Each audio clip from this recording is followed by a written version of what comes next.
Kang Indra. Alhamdulillah, Bro Aduh, Ian. kita ngobrol di kafe nih ya. Oke, buat teman-teman semua yang belum tahu, jadi di samping saya ini namanya Kang Indra Sukmayadi, Hmm, CEO PT Sinergi Arta Azkia, Sinergi Arta Askia, Azkia, disingkat SAA. SAA. Ya. Oh gitu. Di mana tuh kantornya? Kantor kita di Terusan Cigadung nomor 6. Cigadung nomor 6. Berarti di Bagus Mail. Tibagus Mail Dago Dago, ya. ya.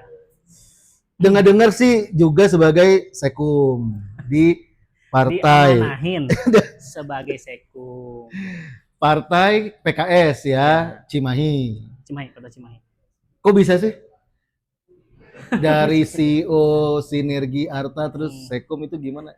Ya, kalau dari sekumnya ya itu kan amanah ya. Nah, Saya juga tidak tahu tiba-tiba turun apa namanya SK dipilih, yang sebelumnya juga informasinya saya tidak masuk dalam bursa kepengurusan, tiba-tiba muncul nama saya pas posisi saya waktu itu ada di Manado, saya ingat. Jadi oh, saya lihat di apa, PKS TV ya, DPW mengumumkan pengurus partai tingkat DPD tanggal 15 Agustus kalau nggak oke. salah. Okay. Saya posisinya lagi di Manado. Pas nama saya keluar, waduh, masya Allah kaget juga gitu ya. Jadi ya ini amanah yang tentu dengan segala keterbatasan saya coba optimalkan. Jadi Nah, ditembak gitu aja ya? tembak. Nggak Nah, nelpon dulu ngasih tahu? nah itu nggak ada, nggak Nggak ada, ada. nggak ada. Taunya tuh dari TV. Iya, jadi teman-teman tuh cerita, pokoknya kalau antum ditelepon sama DPW atau sama DPD ya Hmm. dua atau sehari sebelumnya siap-siap aja katanya jadi pengurus. Oke, nah ini enggak. Terus sampai hari-hari itu, waduh makanya tenang. Tiba-tiba nama saya muncul, waduh kaget juga gitu. Oke. Gitu. Jadi ya begitulah ini amanah yang mungkin mudah-mudahan sih bisa bisa apa namanya menjalankan amanah yang diberikan. Nah itu mengganggu nggak tuh sebagai CEO gitu? Ya karena Owner juga kan ya? Ini owner atau owner juga oh jadi owner langsung? owner juga dari Oh. PT Sinergi Artaskia. Kita perusahaan berdiri dari tahun 2013 sebetulnya, Hmm. tapi kemudian 2016 akhir itu kita ada perubahan apa namanya perubahan nama ya. Jadi kita mengakuisisi satu, sebenarnya nggak berubah nama tapi kita mengakuisisi satu perusahaan yang dulu pernah kita gunakan. Nah perusahaan yang lama kenapa diganti karena di situ ada beberapa pemilik saham yang memang kita sepakat tidak bisa melanjutkan karena satu dan lain hal begitu ya. Nah, tapi kita yang merekrut tim itu saya. Jadi tim engineer, tim teknisi itu saya yang merekrut dan saya melihat ini tim yang cukup solid dan sayang kalau kemudian kita berhenti karena satu dan lain hal. Setelah saya berdiskusi dengan satu lagi owner, ya beliau ngasih masukan ke saya, udah kita lanjut dengan keterbatasan yang kita Oke. miliki. Jadi ya Bismillah 2017 awal kita ganti kita akuisisi satu perusahaan namanya Sinergi Atarskia. Fokusnya apa tuh? Dulu lebih ke pengadaan barang Sinergi Atarskia itu. Barang kayak misalnya Alat-alat lab yang dia supply ke beberapa universitas di Bandung. kedokteran gitu, alat-alat rumah sakit, bukan? Lebih ke alat praktikum ya. Jadi untuk Oh, ITB seterusnya ITB, Unpad dan sebagainya. Mereka fokus di situ. Nah, kemudian 2014 kalau tidak salah 2014, 15, 16 itu sama ownernya itu tidak lagi digunakan gitu ya. Jadi sangat ya sayang sekali lah sudah punya portofolio akhirnya ketemu dengan saya ke apa direkturnya itu ya dia menawarkan apakah mau mengakuisisi karena sebelumnya kita pernah gunakan juga untuk pengadaan tertentu ya daripada kita buat perusahaan baru ya udah kita akuisisi PT Sinegara Sekia dan 2017 kita ada penggantian akte baru dan ya resmilah dari situ kepemilikan ada di kita gitu. oke. Langsung bergerak di bidang PLTS, PLTS itu berarti, pembangkit listrik tenaga surya. wah ini ngedukung pemerintahan nih. Karena setahu saya tuh Presiden Prabowo tuh ada tiga tuh yang dikuatin. Ketahanan energi, Energi pangan, dengan satu lagi apa ya? eh, Energi, pangan, dan satu lagi aja. dan satu lagi Tobi Continu. Lupa aku. Iya, dua-dua itulah karena kan yang energi itu apa namanya digemur-gemurin banget ya tahun ini ya dan juga di pemerintahan saat ini termasuk pangan juga makanya muncul muncul MBG itu di mana-mana. Nah, berarti ini kan yang energinya, energi, listrik, tenaga Surya. Surya matahari. bukan surya rokok ya? Bukan. Ada Surya mereknya tuh. matahari. Ya. Apa sih Surya? surya? Iya, surya matahari. Berarti tenaga matahari. Kenapa fokus ke situ? Apa emang karena tahu Indonesia ini akan kekurangan energi atau akan ditebak nih ke depan itu rugi dan bangkrut? Aduh, terlalu vulgar itu ya. Ini tadi edit guys. Iya. Gak apa-apa lah ya. Nggak coba. Itu kenapa? Saya pribadi ya. Iya. Jadi sebetulnya dari sisi latar belakang pendidikan saya nggak nyambung dengan energi, betul. Karena saya dulu kuliah di Polman jurusan mekatronika. Mekatronika. Apa itu? Kalau sederhananya itu robotik lah. Robotik. Jadi mekanik elektronika. Bikin robot. Robot begitu ya. Jadi terutama di industri itu yang tangan-tangan robot itu ya. Nah, itu mekatronik gitu ya. Dan otomasi yang di mall tuh yang ngambil bola hadiah gitu bukan? Itu kurang lebih kayak gitu. Bisa bikin gitu. Jadi ada mekaniknya, dia digerakkan oleh elektronik gitu ya. Terus ada otaknya menggunakan otomasi. Nah, saya belajar di situ sebetulnya. Tapi kemudian ya kadang kan kalau kita kerja itu ya apa yang kita hadapi itulah yang biasanya jadi latar belakang kita. Maksudnya jadi dari pengalaman kita gitu ya. Nah, justru saya kerja malah banyaknya di listrik ya, kelistrikan, harus kuat gitu. Nah, 2009 saya pindah kerja di PT Harif ya, di Bandung di Soekarno-Hatta. Di situ mulai saya diminta untuk megang di PLTS. Ya, di situ saya mulai belajar PLTS 2009 sampai kemudian di 2013 saya resign dan saya diajak oleh salah seorang profesor gitu ya, yang sekarang jadi menteri. Udah aja ya, sebut nama profesor.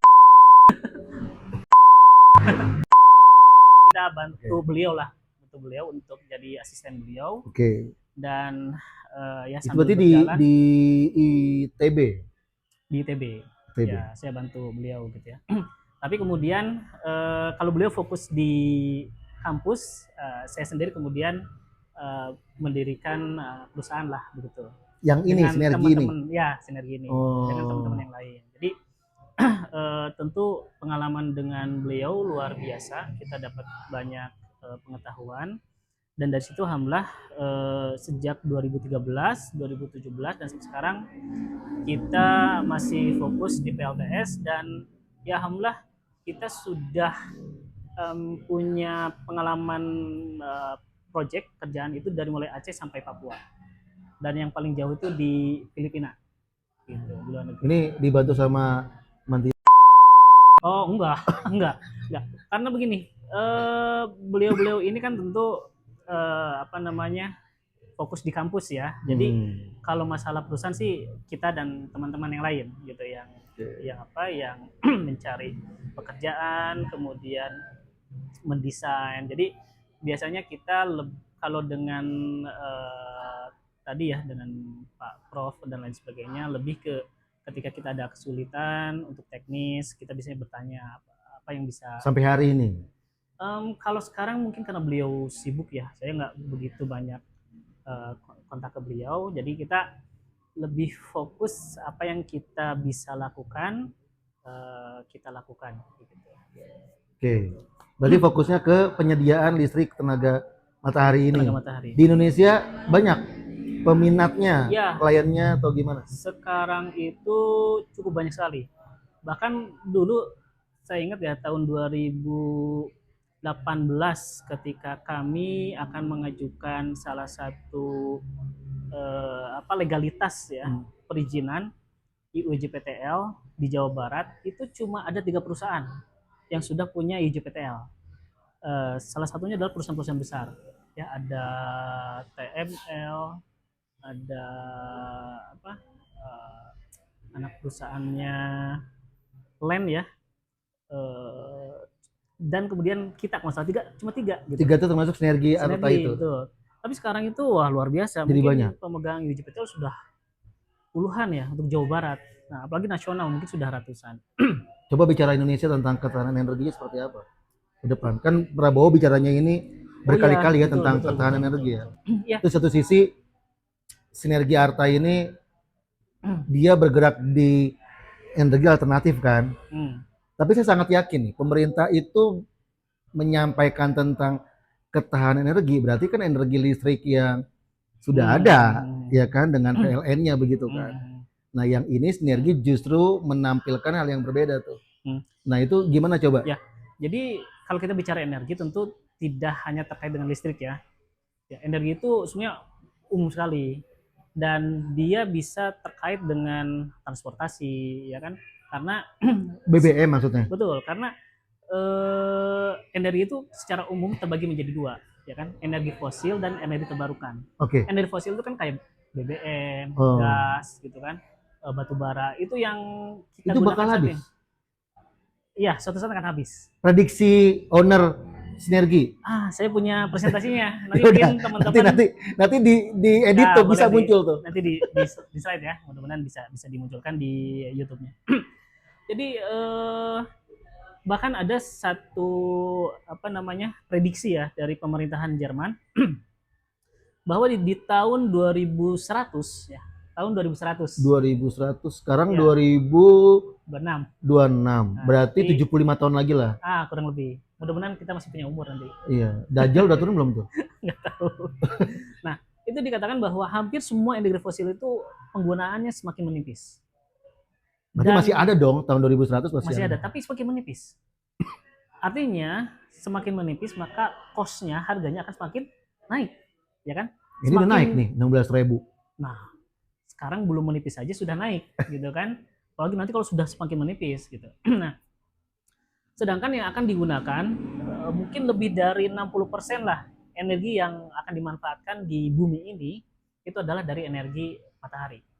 Ya, selain itu ada energi angin, ada energi mikrohidro ya, sungai, ada energi biomas, ada biomas itu dari biomas itu dari pepohonan gitu, dari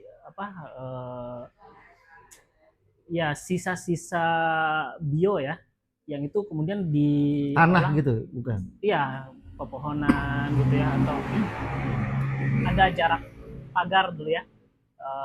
Itu yang diambil sarinya menjadi minyak dan itu bisa sebagai pengganti diesel gitu. Kayak Avatar ya, angin, ya. Matahari. Betul, angin, matahari dan laut. Laut tuh kan bener kan Laut itu ada ombaknya ya, ada gelombangnya, ada pasang surutnya, tidal. Itu ngaruhnya ke energi apa maksudnya? Ada. Jadi misalnya ombak ya, motor naik turun kan. Nah, kemudian kita kasih semacam pelampung. Pelampung jadi naik turun kan. Nah, di dalam pelampung itu kita kasih semacam kumparan gitu. Ada kalau di sama seperti di konsepnya seperti di motor listrik. Ada stator, ada rotor. Kurang lebih seperti itu.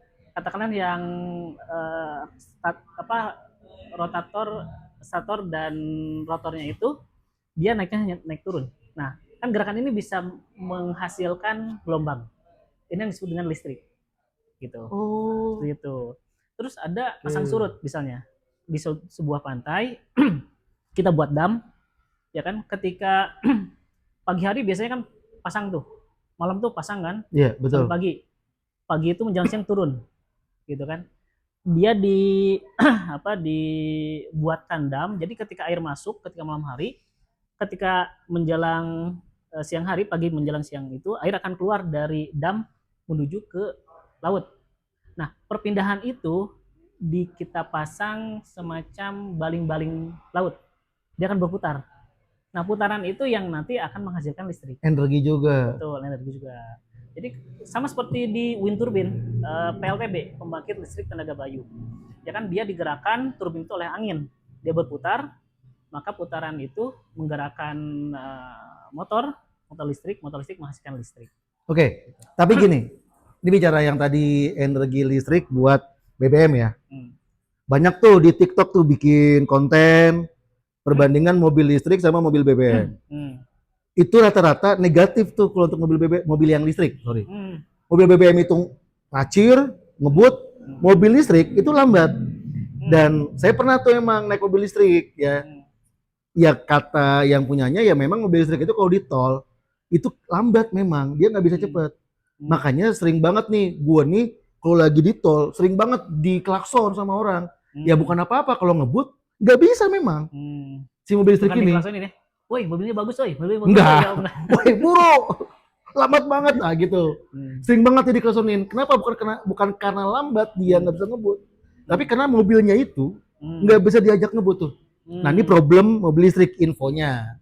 Yang kedua, info dari dia lah ya, yang pengguna nih. Yang kedua kan si mobil listrik ini belum bisa dipakai ke luar kota ya. Bukan belum bisa. Jarang kalau kita ke kampung ada tempat ngecas. Nah, ini kan problem nih. Ya. Gitu. Ini ngelihatnya gimana peluang tantangannya begitu. Walaupun memang di Indonesia mobil listrik udah banyak dan bagus-bagus. Terlihat tampak bodinya ya. Nah, tapi pas dengar cerita itu, resiko juga kalau misalnya di tol nggak bisa ngebut, dibawa ke Jogja juga dia takut akan habis listrik misalnya, gimana tuh kira-kira?